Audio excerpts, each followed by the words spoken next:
Guys, let's read some Junie B. Jones today. Chapter 3 is what we're on next. It's called The Stupid Smelly Bus. Remember, we don't use that word stupid. That's not a nice word.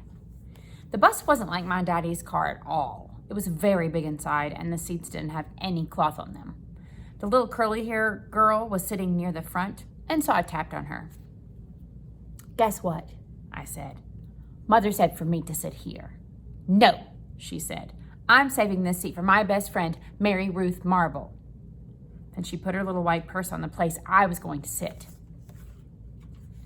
And so I made a face at her. "Hurry up and find a seat, young lady," said Mr. Wu. And so I quick sat down across from the curly mean girl, and Mr. Wu shut the door. It wasn't a regular kind of door, though. It folded in half, and when it closed, it made a whishy sound.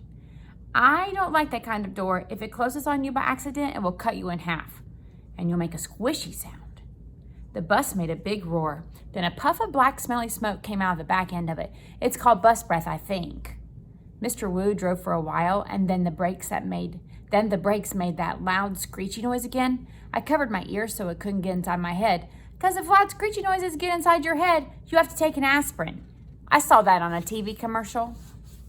Then the bus door opened again, and my dad and a boy with a grouchy face got on. The dad smiled, then he plopped that grouchy boy right next to me. "This is Jim," he said. "I'm afraid Jim isn't too happy this afternoon." The dad kissed the boy goodbye, but the boy wiped it off his cheek. Jim had on a backpack. It was blue. I love backpacks. I wish I had one of my very own. One time I found a red one in a trash can, but it had a little bit of gushy on it, and so Mother said no. Jim's backpack had lots of zippers. I touched each one of them. 1, 2, 3, 4, I counted. Then I unzipped one. "Hey, don't!" yelled Jim. He zipped it right up again, and then he moved to the seat in front of me. I hate that Jim. After that, the bus kept stopping and starting, and lots of kids kept getting on, loud kids, and some of them were the kind that looked like meanies. Then the bus began getting very noisy and hot inside, and the sun kept shining down on me in my fuzzy hot sweater. And here's another hot thing. I couldn't roll down my window because it didn't have a handle, and so I just kept getting hotter and hotter.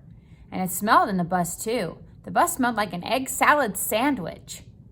"I want to get off of here," I said right out loud, but nobody heard me. "I hate this stupid, smelly bus." Then my eyes got a little bit wet. I wasn't crying, though, because I'm not a baby, that's why.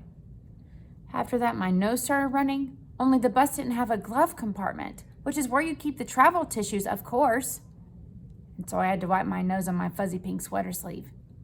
Then I stayed on the bus for about an hour or 3, until finally I saw a flagpole and a playground. That meant we were at kindergarten. Then Mr. Wu drove us to the bus parking lot and stopped. I jumped up very fast because all I wanted to do was get off that stupid smelly thing. Only guess what? That Jim pushed right in front of me, and the curly mean girl did too, and then people started squishing me real tight, and so I pushed them away, and they pushed me right back. Here's a picture. That's when I fell down, and a big foot stepped on my skirt that looks like velvet.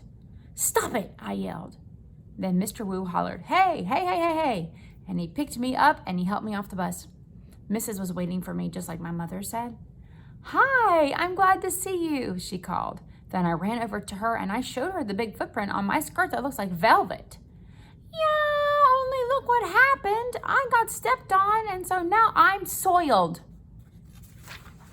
Mrs. brushed it. "Don't worry, Junie," she said. "It'll come off." After that, I just folded my arms and made a frown, 'cause guess what? She forgot my B again. Well, Junie B wasn't the start to a very good kindergarten day, but I bet it'll get better. See you soon, friends.